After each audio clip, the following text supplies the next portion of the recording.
We have an appointment with a fake alternate dimension to keep, and like our hopes of ever again being featured on the Apple Music homepage, their world is shattered. Not to worry, petulantly undermining each other's derivative ideas works just as well over a remote connection. So, let's sit back and enjoy the show.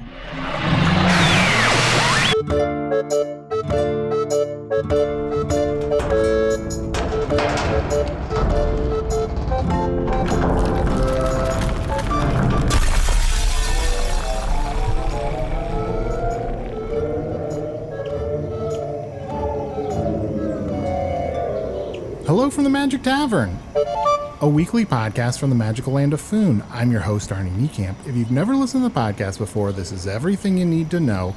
5 years and some change ago, I fell through a dimensional portal behind a Burger King in Chicago into the magical, fantastical land of Foon. Luckily, I'm still getting a Wi-Fi signal from the Burger King through the dimensional rift, and I used that to upload a podcast chronicling our quest to defeat the Dark Lord. And, small complication, there was a magical event that has trapped everyone in small parcels of land in Foon, and, we currently have to do the podcast remotely. We soldier through, and I am joined, let me pull him up on the rune. I am joined, as always, by my co-host. I don't know what form he's taken this week, Chunt the Shapeshifter. Oh, yeah, baby. How you doing, buddy? Ooh, good. You getting a close-up of my face here? Yes, I see your face, but it's almost like it's so close up that it's almost like you're hiding something. Okay, how do my pores look? I mean, they look okay. Fair enough. Let me go ahead and put down the rune, and I'm going to step back. No, I'm so sorry. I'm going to interrupt. Yeah. I hate to ask this. Okay. How do my pores look? Oh, yeah. Yeah. Okay. Yeah, that sounds positive. All right. Well, I'm gonna step back a little bit. I'm gonna show you what I'm working with here. Look at my body. I got a real muscular human body now. Huh. Okay. Yeah, there's a decapitated body washed up on shore. Real big guy, real muscular guy, has a tattoo that says buff enough with a heart around it, and I figured why not? Okay, so yeah, for people who maybe didn't listen last couple of weeks, you have shapeshifted into just a badger head, and now you've somehow attached that to a freakish muscle man body, probably one of the muscle men from Strong Guy Island. Presumably. But yeah, I was a badger head on a stick pop, and then this body washed up, so I went ahead and put my head on that. Sometimes it'll go a little limp, but I'm feeling pretty good. Well, it happens. How about you? What are you working with? Where are you at now? Well, are you back at the schoolhouse? Here's the thing. This will be surprising. This is not a decapitated corpse body. This is my body. I came into this world and another world with. Still got a sword through it.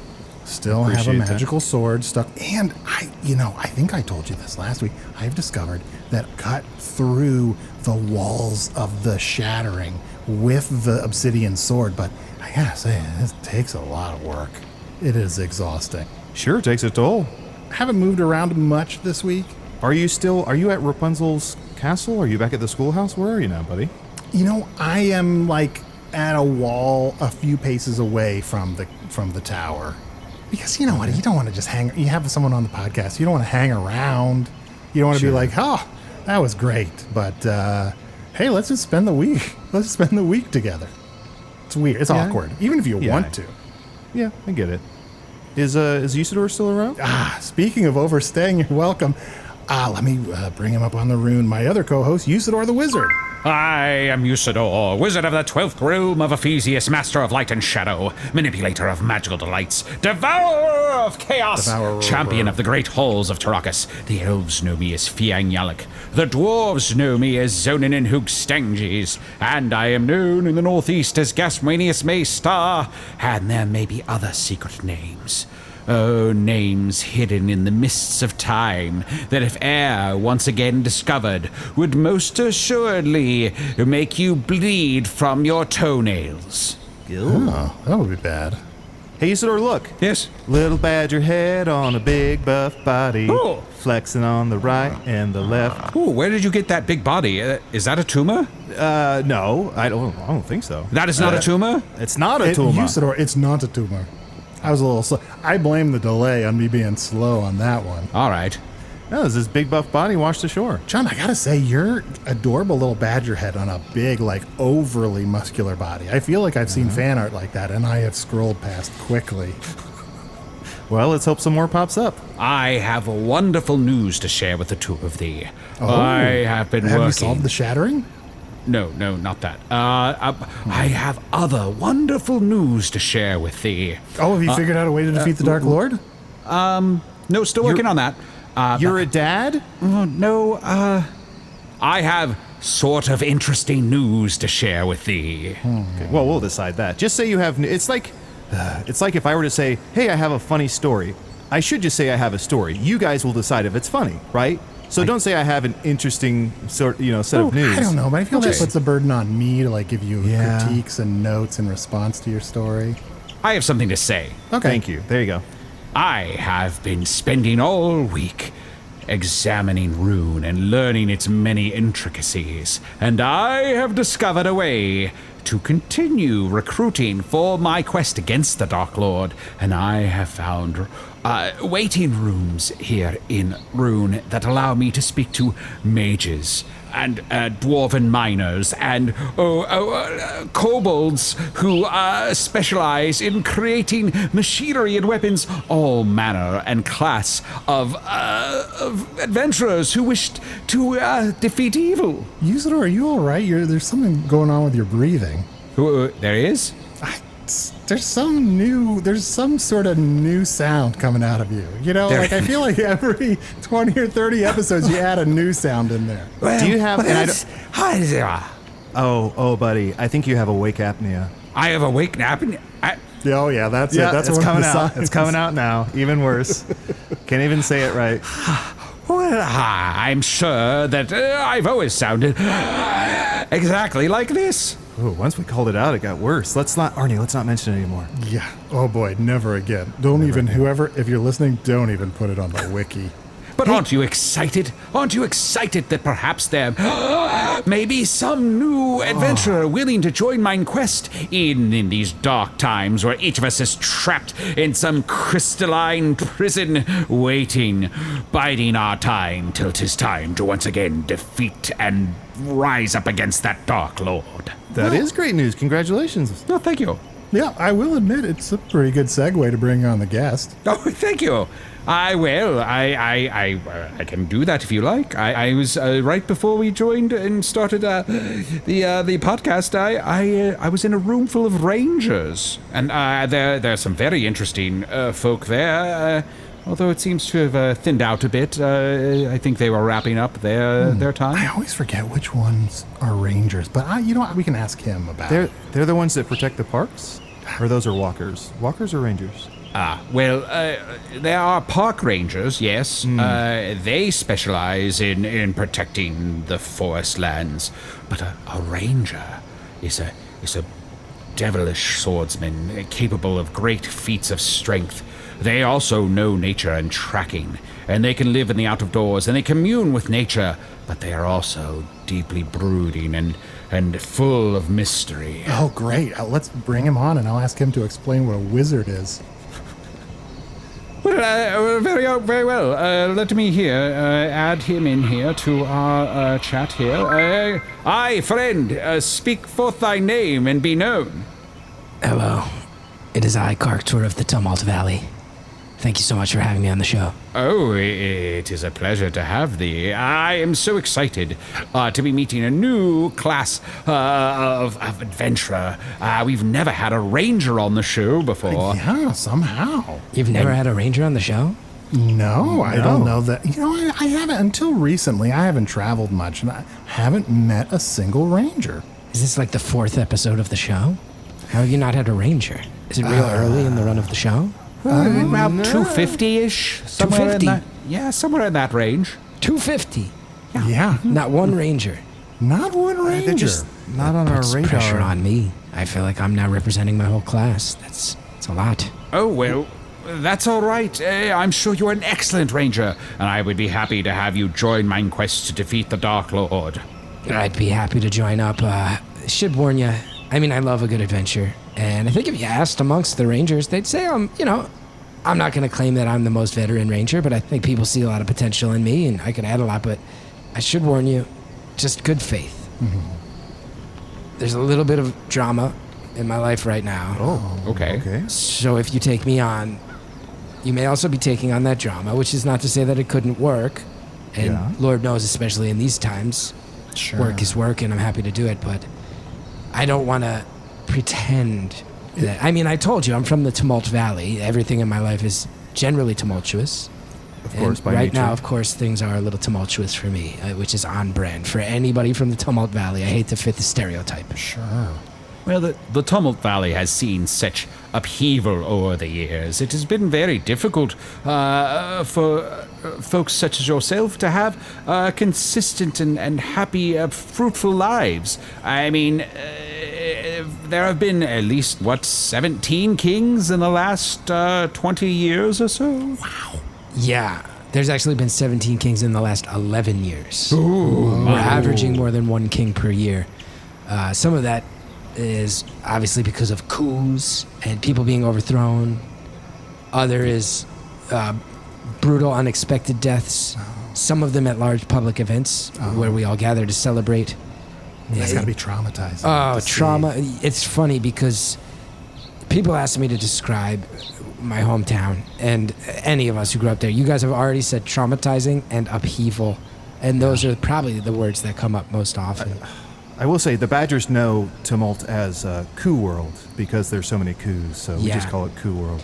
That makes sense, and Badgers are always welcome. I mean, if you know anything about Rangers, and a lot of Rangers come out of the Tumult Valley because we all want to leave. Yeah. And we all tend to go off and brood on our own. Yeah. Well, I do know a veteran ranger that we should have had on the show. Nolan Rian was a veteran ranger. You know Nolan Rian? Yeah, well, yeah, absolutely. I went on a few adventures with him. Yes. And what's cool about being a ranger that I found out from Nolan is that rangers basically get to choose their own adventure. Yeah, we're not necessarily bound by any strict moral codes as some other adventurers, so find our own thing. Nolan Rian, I tell you, I'm sure you remember, he was known, I stick to the basics. Mm-hmm. Bow and arrow, broadsword. Yeah. He could take out a person with a rock from about 90 feet away. That's wild. He threw with heat. I do know he was a little bit embarrassed because he had a few battles. I can't remember how many, but he did mention that what stuck with him over his career was he had a few battles where he didn't hit anyone, and that for him was a big sore spot. That he had a few no hitters. Now it's embarrassing to take a swing at someone and just in a battle purely not touch anyone and still win. That's embarrassing. He gets down on himself. The rest of us try to tell him, no, we still, actually in some ways we actually are really impressed by that. It's, borderline perfect. Hey, I'm a cool guy too. I could join this. You seem cool. Yeah. Oh, thank you. I've heard of rangers too. Like there's Chip Endale. I think he's one of those rescue rangers. I think that's what we're talking about. Yes, I know him. In the world of rangers, some of us are wanderers, warriors, most of us that. But yes, there are rescue rangers as well. They tend to be a little smaller and less physically impressive. And their hair is not as good as my hair. And I'm so sorry. Could you say your name again? Was it Karktur? Karktur. Karktur. Yeah. Karktur. Is that a family name? Karktur. Yes, I had an uncle named Karktur, and my grandfather's brother, so I guess my great uncle. Yeah, it's a kind of a family name.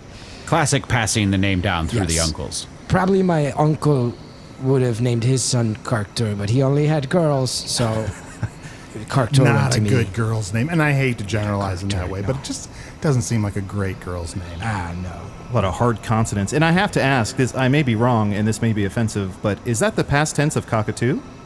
That is offensive. My apologies. I'm so sorry. I just know a lot of animal wildlife, and I thought maybe Karktur is the past tense of my apologies. No, I mean, I'm not personally offended, but I'm letting you know it is offensive to many from my world. And I'll ask you to just cut the shit, and we can move on. Yes, sir. I'll cut the shit. My apologies. Can I ask though? Just follow up from a few moments ago. Can you tell us what the drama is? Sure. I mean, I also feel a little weird because as a ranger, I'm a friend to animal folk everywhere, and I did. You know, I've been seeing these rune backgrounds, and I thought maybe I had one of those rune backgrounds. But are you a badger on a jacked body? Yeah. Cool. Well, we'll probably connect on that badger level. It's been a long time since I've crossed paths with a badger.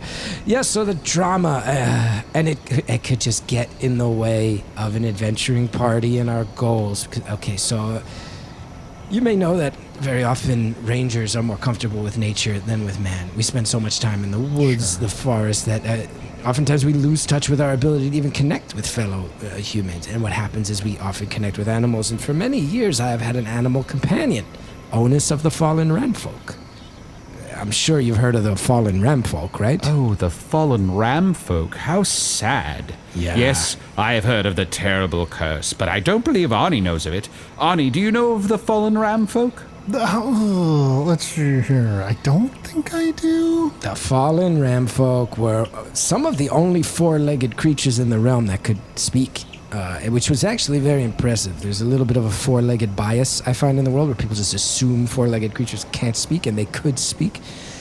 Of course, many, many years ago, some say centuries ago, they allied themselves in a war between rival gods, and they picked the wrong god. And, of course, the god that won said I'm tempted to slaughter you all, but I'd rather give you a fate worse than death. So now they can understand, but they cannot speak. So they can't understand spoken language. So communication can be hard. And Onus and I linked up, and I tell you, it was really, it was like the jelly and peanut butter.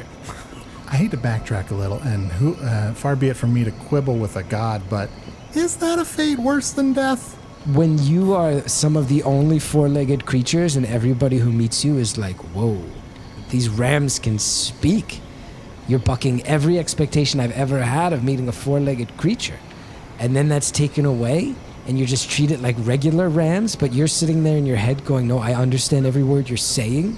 And when people are saying, oh, these rams look goofy today, look at their weird, creepy ram eyes, that one's horns are not growing symmetrically, and the people don't understand that the rams are understanding every word and it's having an emotional impact, yeah.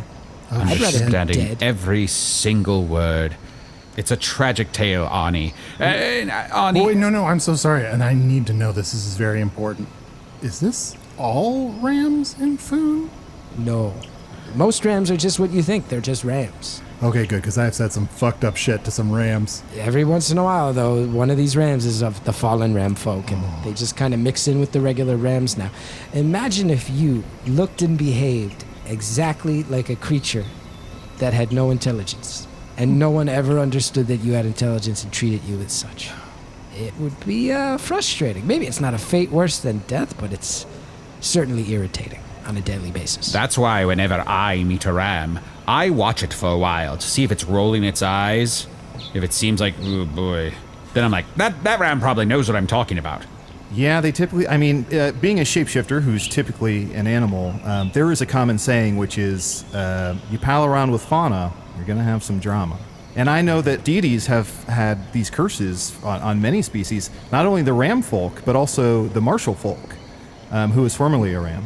I've always heard that saying as well. If you're going to mess with fauna, you're going to have some drama. And what I love about it is it almost rhymes. Yeah, so close. Those are the best ones. Very close to rhyme. It's almost more impressive to be that close to rhyming while not rhyming.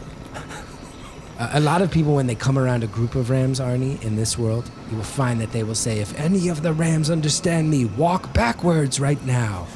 And if there's fallen ram folk, they will walk backwards. That's how I first came to meet Onus. But more often than not, there are no fallen ram folk, and you just look like a jackass yelling at a bunch of rams. So you have a ram companion or ram companion? A ram companion of many years. 11 years we've been adventuring together. And we've been thick as thieves the whole time. I mean, I could tell you so many stories of me getting him out of trouble, him getting me out of trouble. times that people underestimated him for being a ram, and it was the key to winning our whole adventure. Times where we got separated, and through my rangering skills and instincts, we were able to reconnect in beautiful ways that are actually pretty emotional and heartwarming in a way you wouldn't expect. About 9 months ago, I brought on an owl. Oh. So you have 2 animal companions. Yes, and most rangers only have one, but the Very unusual. owl really took to me. It's one of these things where I met the owl. We were in a village. I fed the owl. The owl helped me out. He went to a very high spire, and he was able to tell me the direction from which my enemies were approaching. I said, oh, that's very useful. I thought that was it. Onus of the fallen ramfolk. He and I take off, and 3 full days later, I see an owl circling overhead during the day. You only see owls generally at night. Yeah. So I said, I wonder if that's the same owl. And it was. And then I realized, having an owl could be very useful. Long-range reconnaissance, primarily. I say to the owl, hey, we're going to be heading in this direction. Maybe you could go ahead, see how many bandits are waiting for us. I understand that we're, on days where we're mercenaries joining armies with traditional battles. Why don't you go ahead? Let me know how much cavalry there is. Infantry. Let's count them up, owl. The owl comes back. He whispers in my ear. And this means nothing. This relationship it doesn't mean anything. But Onus of the fallen ramfolk, his feelings are very hurt. He won't talk to the owl. He pretends he's just a regular ram whenever the owl tries to speak to him. He's not polyramorous. He's not polyramorous at all. And the owl doesn't even have a name. I just call him the owl. I don't even call him anything. Yeah. Sure. He'll never replace Onus in my... I mean, to be fair, I guess maybe... 11 years with Onus, and the owl is new. Maybe it's the shiny new object in my life, and I am a little excited about this owl getting on board, but... Yeah. Can I ask, is the onus on you to name the owl? I see what you did there. No, I'm saying, is your ram companion getting on your case for you to name the owl? Oh, I thought you would be... Okay, yeah. I think if I was to name the owl, Onus would feel even more threatened. I think Onus just kind of wants the owl to go away. And here's me. If the owl went away, I'd say, oh, that was cool that we had an owl for a while, and I'd move on with my life. But if the owl wants to stick around, I find him very useful. Well, there is an old saying. If you're feeling jealous, you must talk to your fellows. Yes. Oh, it's so close to rhyming. So close. Right there. That one's really impressive, because if you really just... if you just bent each word a little bit, you wouldn't even really have to change the words to get it to rhyme. Yes, I don't want to go jealous and fellas. No, I don't want to do that. No. If you say jealous and fellows. No. I'm going to say fellows. It would be so simple. That's my favorite rhymes are the ones where it would be such a simple adjustment to have it actually rhyme, and yet we choose not to. But with that one, you want to maintain how overly long it is. You don't want to change it in any way. Yeah. Oh, if only I could remember it. I think Onus of the fallen ramfolk, maybe, if I'm just going to be blunt, regards the owl as some sort of side piece. And I would never think that way. I think we can all work in concert to great effect. Yes, it seems quite advantageous to have 2 beasts that have aligned themselves with thee with such disparate abilities. For the owl, as you said, can fly high above, seeing all the world that as it doth span out before thee, and the ram can knock over small trees. Yeah. And rams can dodge as well. Rams can dodge. If you've never seen a dodge ram, they can, anything that's thrown at them, they can get under, get over, just roll to the left, roll to the right. Their hemi power is absolutely insane. And you have to understand on my end, when a dodge ram, which Onus of the Fallen Ramfolk has high dodge abilities, when my enemies realize this ram can dodge anything, they get preoccupied with trying to take out the dodge ram, which opens me up in their distraction to take them out. Having a dodge ram is very useful. Yeah, I can understand as a ranger or a pathfinder. A pathfinder and a dodge ram make quite a combination. Quite a combo. It'll get you out of any ram jam. Everything you guys are saying is true. So, can we help name the owl? Does the owl want a name? I mean... I honestly don't even know the owl that well. If you want me to bring them both in, I'd be happy to. Maybe one at a time? Again, I want to reiterate, neither of them can speak. Oh. So I'm willing to... I'm willing to let you know what they're thinking through my ranger intuitions.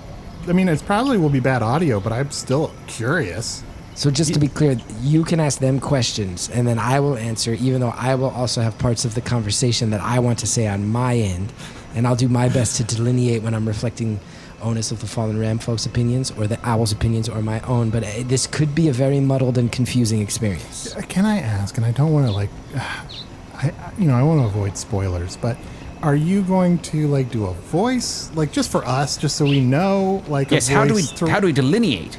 Mm-hmm. I mean, I will do my best, but I feel like if anyone who knows my work knows I've never been great at voices or characters. That's true. You've been getting less gruff by the second. Yes. As I get more comfortable, He's warming up to us. Yeah, I love it. It's good. I was worried about you at first. Yeah, now, sure. You said when you did take the owl on, he would go to the top of a spire, scout the cavalry that you were going to battle with, and then you said he would fly down and whisper in your ear the number of people. So when he whispers in your ear, is that just sort of, is he saying whoo? Is he saying actual words? Is it just like you intuit what he means? Well, I'm a ranger, so... Oh, wait, you guys have never had a ranger on. That's unbelievable. That's unbelievable. That I have to lay all the track on this 250 episodes in. That's unbelievable. To be fair, we've had a flower on about 7 times. The same one. A flower. And not one ranger. Rangers who have tipped the scales of battles in history, who have changed the game, who have joined battles late and single-handedly turned tides for the forces of good. Karktur, do you mind telling us about a battle that you joined at the end and turned the tide on? Oh, I've joined so many battles. I mean, did you hear about there's that village out in the Westerlands? Tallthank. Yes, right on the border of the Westerlands and the Hinterlands, you know.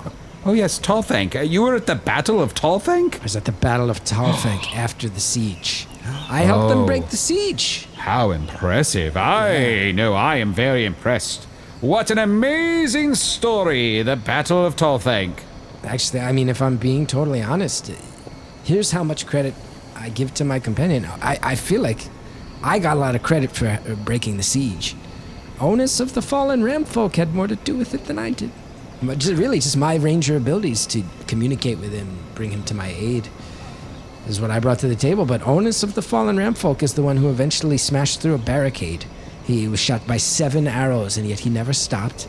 Smashed through the barricade, allowed the convoy to get through, and the villagers once again had supplies, both food and weaponry. It's impressive.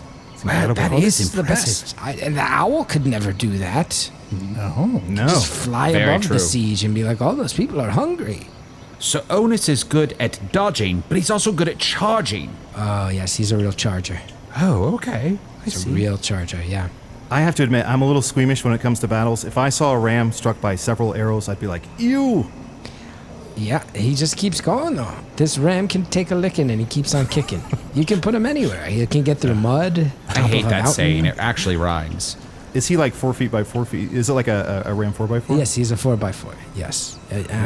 Rugged. I have to say, I give you a lot of credit because you don't know anything about rangers, but you do know a lot about rams. There's Dodge rams, Chargers, 4x4s, Pathfinders, a lot of Chunt, rams. can I ask you, are you in the market to get yourself a ram? You seem to know a lot. Have you just been shopping around for rams? I'm always in the market for a companion, you know? It's just fun to be around. Yeah, please. Just as a ranger who has experience with these things, just in recent years, there's hybrids, and I would actually think about getting one of those.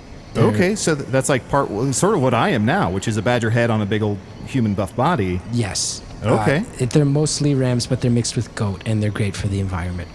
Now, rams have a reputation for moving cities. Yeah, now, is that something true. you've experienced? Because I feel like if I'm friends with a ram and then they move to a different city, I'm going to be pissed off. I'm going to be pissed. I'm going to burn anything I had that had to associate with that ram, and I'm going to be fucking mad. Well, look, see, here's the thing. You hear that a ranger hangs out with an animal, and you go, I should get an animal and hang out. But if you're not a ranger, it's an animal. If you're not tapping into the intrinsic connection that rangers study their whole lives, you may not be able to control it, so it might ditch you. You might spend a lot of money on a ram, that at the end of the day is a ram. These fools who try to buy pumas as pets. You ever hear about these idiots? People have alligators in their bathtub and then they get all freaked out. They call the police on themselves. Animal control. They say, I have a puma in my home. These idiots. You ever hear about these guys? Yes, it's ridiculous. Get out of here. Tigers. These people have 24 tigers in their backyard. That's wild. You have to be a ranger to pull this off. You can't just proclaim yourself a tiger king and be a king of tigers. You can't just say that. Yeah, you'd be a basking case. Well, I really do want to meet this ram now. Why don't we take a very short break and we'll bring in the ram and the owl and we'll learn about them a little bit.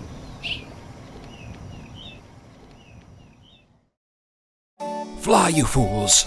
Over to patreon.com/Magic Tavern right now and become a patron of the show. For only $5 a month, you get access to all of our wonderful bonus content and material and ad-free versions of the show.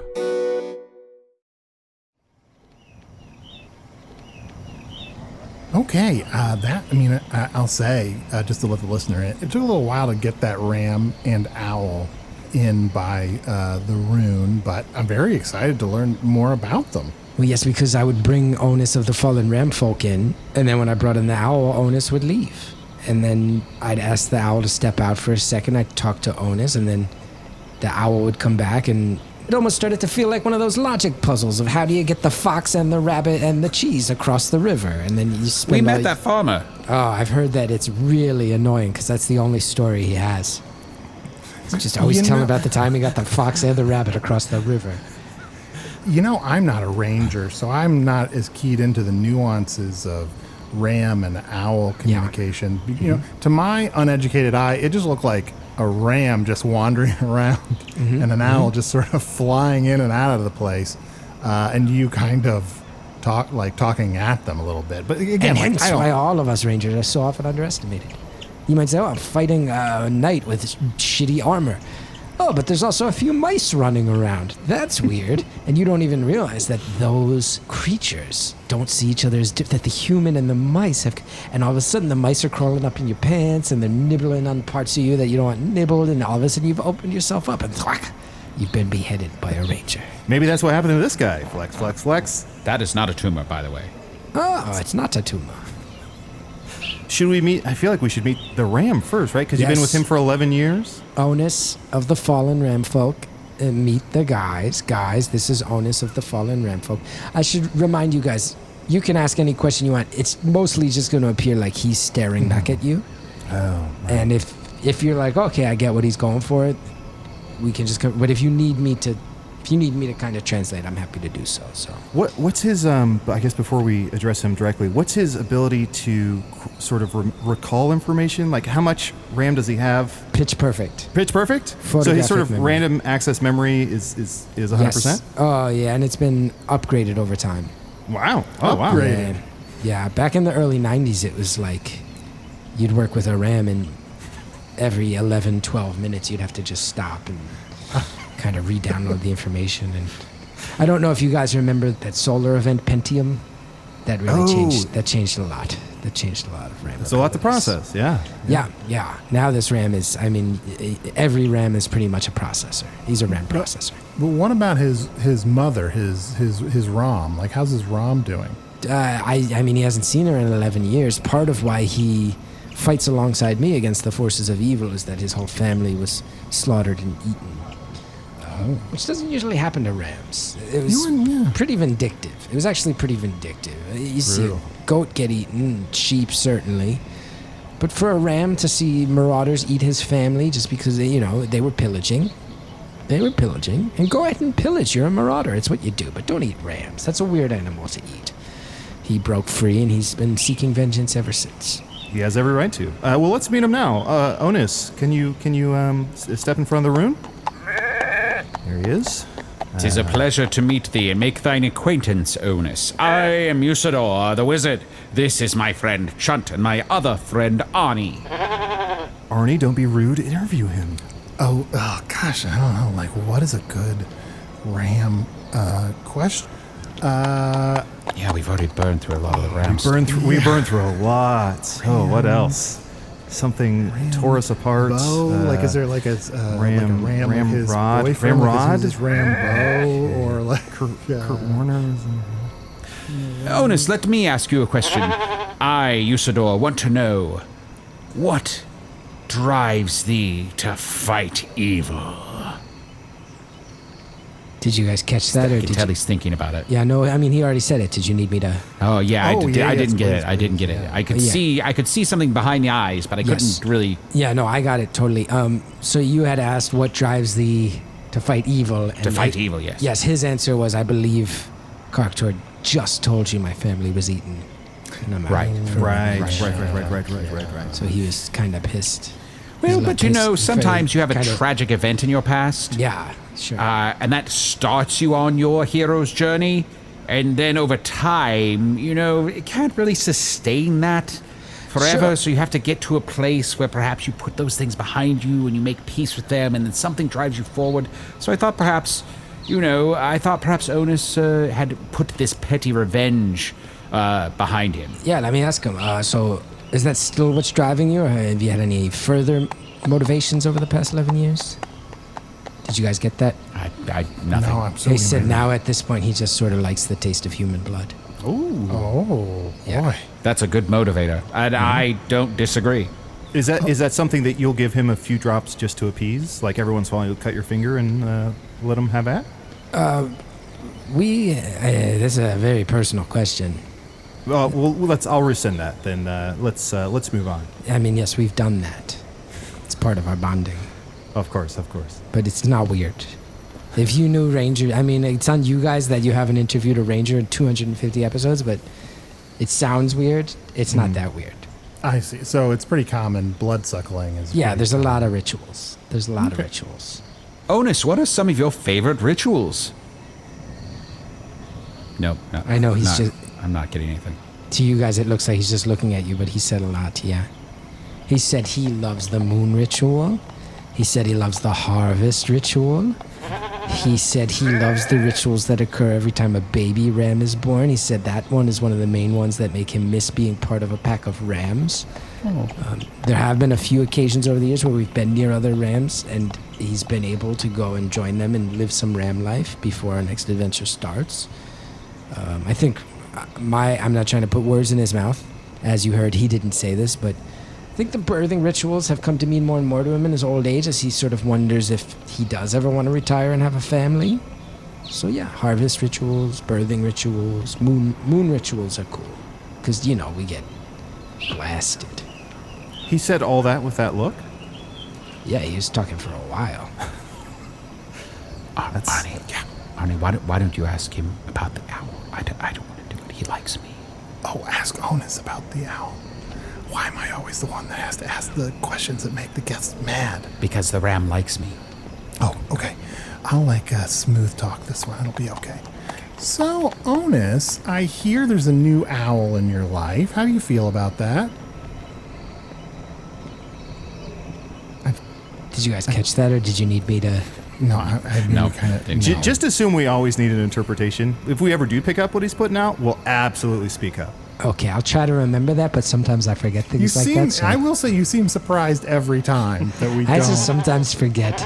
I spend more time talking to animals than humans, so I forget that other humans can't. So again, I will really so sincerely try to remember that, but I do. Second nature to you. Yeah, second nature, classic Ranger joke. Nature. Okay, Almost so rhymes. you didn't catch what he said then. No. No. He said, "Fuck that motherfucking owl to death." Wow. All right. Wow. He did not. I mean, to my untrained eye, he did not look any different than. Didn't look remotely pissed. Yeah.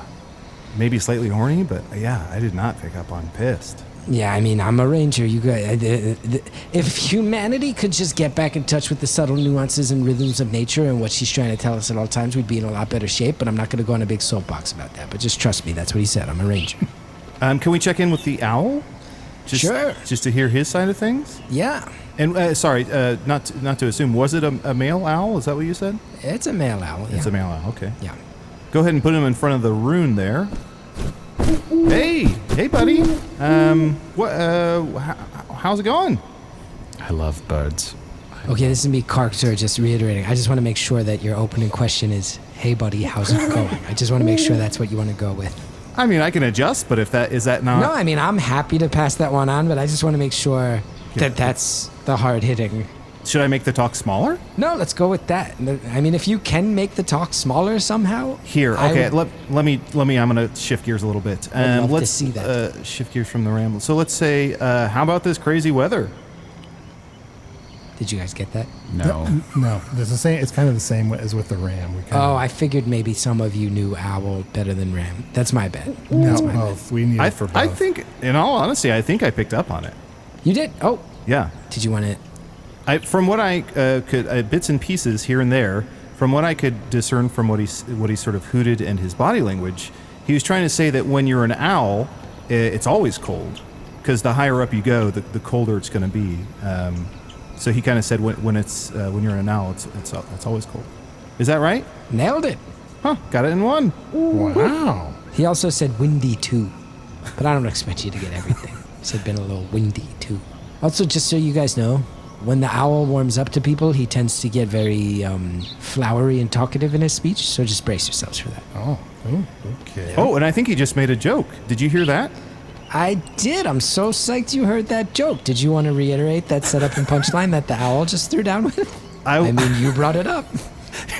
Yes, of course. Well, we could both say it at the same time, but let me go ahead and say it personally, just because I'm thrilled that I picked up on it. He said, also, just so you know, when you're an owl, there's two types of weather: cold and construction.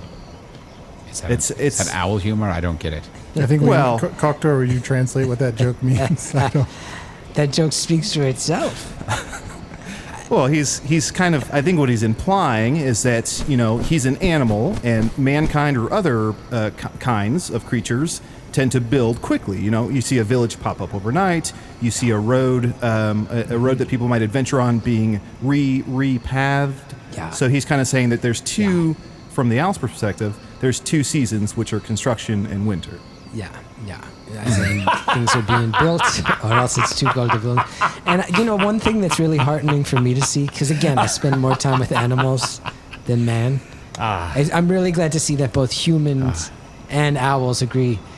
The best types of jokes are jokes where the explanation needed is longer than the joke itself. It helped me understand it, and then I thought it was hilarious. Yeah. Owls got chops and timing. And unrelated, guys, I have to take a quick break, so I'm going to be over here. I just have to go grab some food. So I may be here every once in a while, but just so you know, you're going to be without my interpretation skills for just a minute. Oh, this is our opportunity, Arnie. Ask the owl about the ram. Oh, hey, Owl, what's the deal with your buddy the ram? I don't know. I forgot that the guy... Yeah, I forgot. He was the one who was really getting this. That's my bad. Oh, I'm back. Am I just in time for an explanation? Oh, you just missed one. Oh, shoot. Yeah, the owl said, he goes, look, I got no problem with the ram. The ram's got a problem with me. That's on the ram. I'm not someone who's hung up on conflict. I let that go. When I was a teenager, I used to be someone who really had a chip on my shoulder. I was an angry young owl, and I've been through a lot of therapy, and I've practiced a lot of meditation techniques, Zen. I've studied various religions to get to a sense of inner peace. So this weird alpha battle that Onus of the Fallen Ram folk is intent on having, I'm not really personally buying into it. It doesn't get me anything. It doesn't get me any... all it makes me feel is tired, and I don't see how either of us wins. I'm above petty jealousies. I wish Onus of the Ram folk could let some of his insecurities go, because I like him. And it makes me a little sad he doesn't like me, but I understand that it's driven by his own personal insecurities, and at the end of the day, I don't really have much to do with it. I just fly and try to help when I can, and I hunt field mice, and I turn my head around on my shoulders further than you would think. That the answer goes on for a long while, but like I said, he's very talkative and tends to get flowery, so I can just... That's most of the gist of it. I think you see, I'm happy to keep translating word for word, but it will take a while. It's totally up to you. Well, Owl, can I ask, you said these things, you said you like Onus quite a bit. Have you ever told Onus the things that you like about him? Well, this is Karktur. I will say some of that's on me because I can speak ram and I can speak owl. Oh. Owls can't speak ram. Rams can't speak owls. And Onus of the Fallen Ram folk can understand human languages, but that never, even before the curse due to the whole god-deity conflict, it never extended to owl. Rams understand a few different animals, but not owl. And so even if the ram and the owl wanted to talk to each other through you, there would be a lot of you being like, oh, wait, did you need... Oh, I'm sorry, did you A lot of that, which I understand. Again, for a listener, I have to imagine, extraordinarily annoying. So I get it. And at the same time, too, Onus, you can see a ram of not many words. The owl fancies himself like avian Shakespeare. Little bit of oil and water, so to speak. Sure. Well, would it be... Am I crazy? Should we try to bridge that gap here? Should we try to see if the owl would like to say something to Onus, and then if Onus would like to say something in response, maybe we should try translating to each other. That's cool with me. Also, Arnie, have we ever told you about Shakespeare? Oh, well, no, I'm sorry. Is there a Shakespeare on food? There's a guy... There used to be an old man who would sit inside a tavern, and he would order a beer and tell his tales. And the older he got, his beer used to shake a little bit. So nobody really knew his name, but he's quite sort of a troubadour, a real Bard. story, yeah. A real bard, yeah. And so people just called him Shakespeare. But many people claim he was several people. A lot of people were like, there was many sort of traveling storytellers, and we kind of, lump them into one guy, but that's never been proven. Is that why sometimes in food people say exit chased by a beer? I've never heard that expression. It doesn't even try to not rhyme. Yeah. But he was a real raconteur. Owl, is there anything you would like to say to Onus and have Karktur translate for you? Did you... I can... No. No. I didn't. Okay. I got it, but I'll let you do it. Oh, no, it's up to you. No, we can also split it if you want. Oh, that's right, Chunt. You could talk for Owl, and Karktur could talk for Onus. Oh, yes. I mean, I do feel bad because Onus answers in 1, 2, 3 word answers, and the owl can really go. I'd really rather take on Onus. Sometimes for 6 to 7 minutes straight. Yeah, I really didn't think this through. What was the question again? I heard the answer, but what was the question? Is there anything you want to tell the ram? And I mean, bless you, because I don't know. as someone who has a understood strict the answer, 20 to 25% word limit per you would, episode. I mean, you would think that's a cut and dry, simple answer, but I mean, this guy can tell you that owl really, it was poetic. Verbose, yes. Well, I'll struggle here with what I can. So anything I want to, that the owl wants to tell the ram. Yeah, so what I understood to be, and again, I very, very broken owl language is what I pick up here. So what I understood is, yes, there's many a feather I want to get off my plumage. Onus, I Sounds feel right. like, huh? No, I'm saying that sounds right. Shit, now I forgot what he said. Thanks a lot, Arnie. You interrupted me and I lost my place. You only remembered the first 4 or 5 words? If you lost your place, I feel like I can just tell you it's the very beginning. If you want, if that triggers any. Thank you. I was going to say I'm not fucking Dr. Memory over here, but thank you. Oh, Dr. Memory, that's a bad dude. That guy, I had to fight that guy once he handed me my ass. Do you guys know Dr. Memory? Have you? I don't. Oh yes, I've fought Dr. Memory many times myself. Dr. Memory. What happened when you fought Dr. Memory? Jamma. Well, you start to fight him, and he memorizes all of your moves. So he learns what you can do, and he learns to counter everything that you do. So you have to trick him with, I don't know, perhaps like an animal sidekick. Mm-hmm, it helps. Mm-hmm. And I did not beat Dr. Memory, but Onus got me out of trouble on that one. He's also a medical doctor. I mean, you have to respect his intelligence. Yes, every time I make an appointment with him, I'm like, I have to battle him to the death if I want him to look at my gallbladder or something. He did gallbladder? I thought he was an ENT. I think he's got multiple degrees. I mean, he's got such a good memory. Yeah, he's a man of letters. So the owl just said it again. He said, I have a few feathers I want to get out of my plumage towards you, Onus. I feel like ever since I came on board, you've resented me, that you've had it in for me. Many a times when we're traveling together, you'll trip me, or if I land on your horns, you'll shoo me off or buck me off. I don't know what I did to you. I do know that we've obviously been at each other's throats ever since, but I feel like since we have a shared love in our owner and compatriot and companion, and I feel like I've been disrespected time and again for being an owl, for not being able to speak with you, and that our compatriot here, our friend, has to translate everything. Now, that's point 1 of 10. Point 2 is sometimes I see you eat my pellets. Now, when I get rid of a pellet, they're meant to be reabsorbed into the soil, or if nothing else, dissected by young villagers who might learn from what's inside my pellet. Whether that be some sort of mole or a shrew, whatever it may be, they're for educational purposes or to fertilize the soil.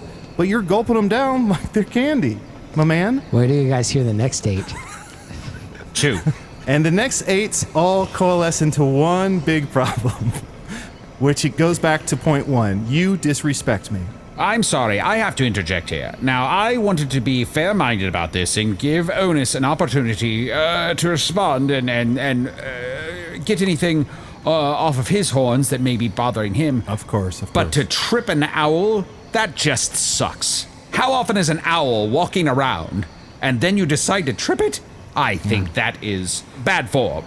I don't know. I think I'm on Onus's side. This owl is so persnickety about what people do with his shit.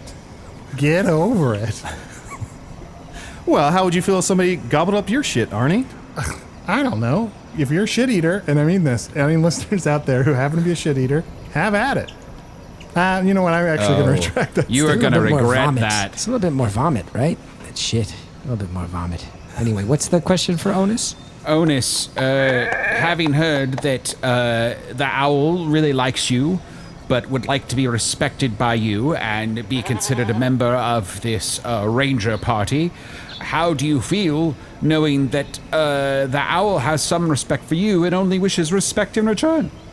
He said, you do you. And that was it. Was that directed at me or the owl? I think to the owl. That makes more sense. Yeah, but you did ask him the question. He's being a little standoffish. He's not enjoying this. Oh, I don't know. That expression has a 3-way rhyme. I don't know if we're going to be able to resolve this today. And I'm not certain that this isn't just some bullshit that this ranger's projecting on these 2 animals who have... I've been biting my tongue this whole time. Rams haven't been able to speak for centuries, like before anyone could tell. How is that? Like, how do we not know people are just sort of like, oh, that ram, that's one that's thinking. You're saying I'm making this all up when your friend's been actively translating an owl. He's so full of shit. Well before this ever came about. We would have had to been in cahoots. Well, I guess that proves that it was all true. I feel like you guys are maybe buying into the stereotypes. A lot of people say rangers are all talk. A lot of people say that we're not full-on warriors. A lot of people say that we're insecure in our fighting abilities, so we pretend we can talk to animals. A lot of people say that if we were barbarians or marauders and we could actually fuck shit up, we wouldn't need to just pretend. A lot of times people say we don't fully commit to battles because we say that we're committed to the safety of our animals and therefore we shouldn't be on the front lines. I feel like these are a lot of stereotypes about rangers, and I feel like you're buying into them right now, and I'm definitely talking to this ram and to this owl. And again, for the badger jacked guy, we would have had to somehow get together and be in cahoots. Karktur, I absolutely don't believe any of those stereotypes. I think rangers are wonderful adventurers and a boon to any party that they join. I just think I'm staring at an owl and I'm staring at a ram, and they don't seem particularly invested in what's going on. So, bullshit. Here's a simple test that we haven't tried yet. Could you ask the ram or the owl to do something? Oh, good. Very good, Arnie. Okay. Onus of the fallen ram folk and the owl, my 2 companions. We've been through many battles. Onus more than the owl. 11 years worth versus just a couple months. That being said, please demonstrate to these doubters, these louts who question us in our bond, by doing a trick we have often all done together. Stand as still as you can. See? Okay, we all did it. They did it. I know it was quick, but they stood very still. For us, like, and you said that so fast, like before they could move. And then you they asked me to make them do a moving. thing, and then we all stood still when I said stay still. They were perfectly still. I remove any objection that I had before. I believe thee completely. Watch this, watch this. Owl, flap around a little bit, and Onus of the fallen ram folk, sort of, paw your hoofs at the ground and snort and spit a little bit. Oh, yeah, see? He's been doing it. They do that. Yes, you're very good at this. Thank you so much, yeah. Okay, I have a test here. I just to show that I'm not in cahoots and this is all real. I'm going to talk to the owl because that's who I have a bond with here. And I'm going to say, Mr. Owl, fill in the blank. Blank, what, where, why, when. There you go. Perfect. That was the right answer. Can't make that up. Well, I am a believer, and I would be happy to have you in mine quest. I can prove it again. Oh, Okay. Yeah. As we all know, there's many traveling bards, occasionally even bands of bards that get together. One of them is obviously a very notorious band of bards in this realm who will often stay at taverns, destroy their tavern rooms. I mean, they put on these shows that are loud and proud, but they will mess up a tavern, a rented room, an owl, you know, that's the... You don't have to answer for him. I wasn't. He said that. I didn't say that. He said that. I I just know. mouthed it along with him because I knew he was going to say it because we have such a bond. I mean, you just heard, we've all heard of that band of bards, the Who. Yes. Yeah, there's Keith of the Moon. There's Pete, who is Townsend. Who else? Roger the Poultry. John the Ent, who could whistle. He was a talking tree that could whistle. A very, very famous group of bards. We get it. You like this band. So, any other brainbusters? Arnie, Usidore? Any other doubts going on? No, I am a convert. I believe 100%, and I would be glad to have this ranger join my team of fighters and lovers determined to defeat the Dark Lord. Because I got to also say, a lot of other rangers are going to hear this, and they're going to be like 250 episodes before these guys have any of us on. And then they're offering up these played out tropes that we don't really communicate with these animals. That we just kind of drag these animals around in the woods with us because we're antisocial people who are scared to commit fully to society. It's not right. It's not right, fellas. If I can chime in here, I will say the animal thing. Who knows what's going on there? Because again, I could kind of pick up on some stuff. But I have heard that, and I don't know if this is all rangers, but I have heard a lot of rangers will wander the land. They'll look for a battle in which the tides have just turned, and then they'll run in, swords ablazing, and then be like, I helped turn that tide. Now, I don't know if that's true, but I've heard that they don't actually actively turn the tide. They just swoop in at the last minute to claim victory.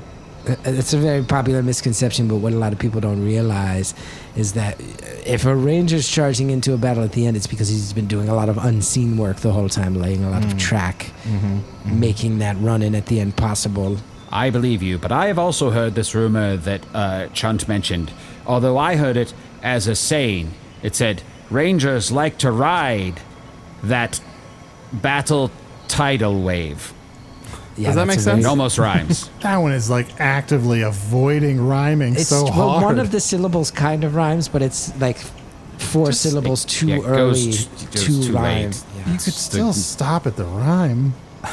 I mean, I dare you guys to say that to any of the most famous rangers. You would never. You would never say it to Nolan Ryan. You would never say it. You would never say it to the great Mark of Messier. Charles Norris, who often went by a shortened nickname, was a ranger.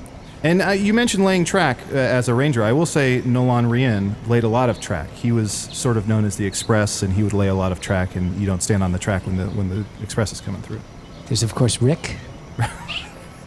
Oh, the Ranger Rick. Yeah, the Ranger Rick. He's... Oh, yeah. I forgot about Ranger famous Rick. ones, yeah. The Rick Smith. Ranger Smith has these bears. These bears are hilarious. He's got this one big bear who's like a real ham, and then this other little bear that is sort of like the moral conscious, who keeps the ham in check, and they kind of drive the Ranger nuts. And if you are trying to eat outside, and you store your food in any sort of basket, these bears, they love their baskets. And old Ranger Smith, he's always blowing his top. He's always so mad at these bears. He can't really keep his bears in check, even though he's a ranger, but he loves the bears. And man, they're very funny times. That sounds wild. If you're listening, open invite to Ranger Rick. Well, that's Ranger Smith. That's Ranger Smith. Ranger Smith. Yes. Oh, okay. Who's Ranger Rick? Ranger Rick runs this fantastic magazine for kids. It's great. It's great. I will also say we refuse to have on Ranger Danger. Oh, you can't have on Ranger Danger. No, don't do that. He rolls with a bad crowd. All he talks to is reptiles. And I got nothing against reptiles, but you don't only talk to reptiles. That's weird Ranger behavior. I heard he also rides a white horse with no windows. No windows? Yeah. You know how horses sometimes have windows? If you build something on top of them. Yeah, who doesn't know? What, were you born yesterday? You've never seen a horse with windows? I feel like I've seen a fair number of horses since I've been here. Yeah. How many of them had windows? Count them up. I haven't looked that closely at their sides, I guess. I dare you, count them. Well, there's none here right now. How do you expect to ventilate a horse, Arnie? Answer me that. You dumb fuck. How do you ventilate? If it gets hot on a horse, how do you ventilate a horse? You dumb fuck. You don't even know fucking how to dumb. ventilate a horse. I know I just met you and I have no right to be this casual with you, but holy shit. And the owl's getting on. The owl just said, you dumb fuck, you dumb fucking fuck. This dumb fuck. This is what the owl's saying, you fucking dumbass. I can talk to rams and owls, and I feel with you, I'm talking to a fucking post. I could understand the ram for a moment. It's the first thing they've agreed about.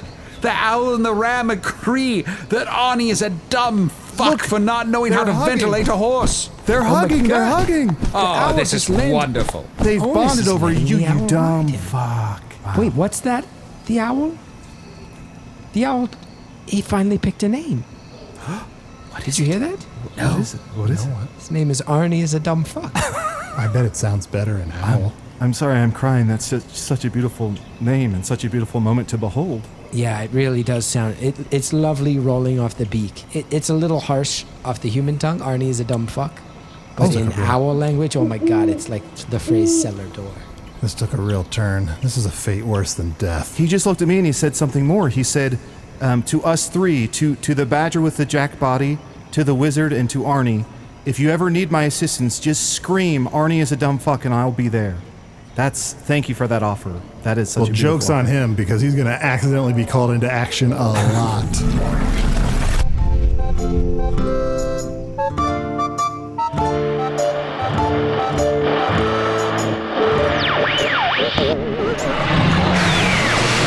Some weeks, you can practically hear that little explicit tag being slapped on the descriptive text next to the download icon, can't you? Usidore the Blue Wizard was played by Matt Young. Chunt the Badger Head on a jacked body was played by Adal Rifai. Karktur the Ranger was played by special guest Chris Gethard. Such a gentle voice, right? Makes Ira Glass seem like he's shouting. Check out his podcast, Beautiful Anonymous, or go to planetscum.live to check out his live stream talk show and more. We once shared an elevator in the Watergate Hotel in Washington, D.C. Chris remarked on the interesting wallpaper. I agreed. And then we said nothing. This has been another episode of Unremarkable Encounters. Hello from the Magic Tavern is produced by Arnie Niekamp, Matt Young, and Adal Rifai. Post-production coordination by Garrett Schultz. Earwolf producer Kimmie Lucas. This episode edited by Garrett Schultz. Special assistance by Ryan DiGiorgi. Hello from the Magic Tavern logo by Allard Laban. Magic Tavern theme by Andy Poland. Remember, if you start your sentence with intention to rhyme, choose your words carefully, don't go out on a limb. No, wait. When you make a mistake, there's no time to atone. Damn it. There's no need to rush. You can take your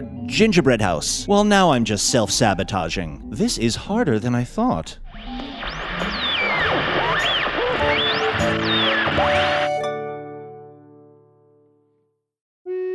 Hey, thank you for listening to Hello from the Magic Tavern. A great way to support the podcast is to join our Patreon. You'll get ad-free versions of our entire back catalog, including all the Magic Tavern spin-offs like Offices and Bosses, I Am Spin Tax, Shadow Sit. There are a lot of them. There are 2 new exclusive bonus episodes every month, Discord, all kinds of stuff. To get more information, go to patreon.com/Magic Tavern. That's patreon.com/Magic Tavern.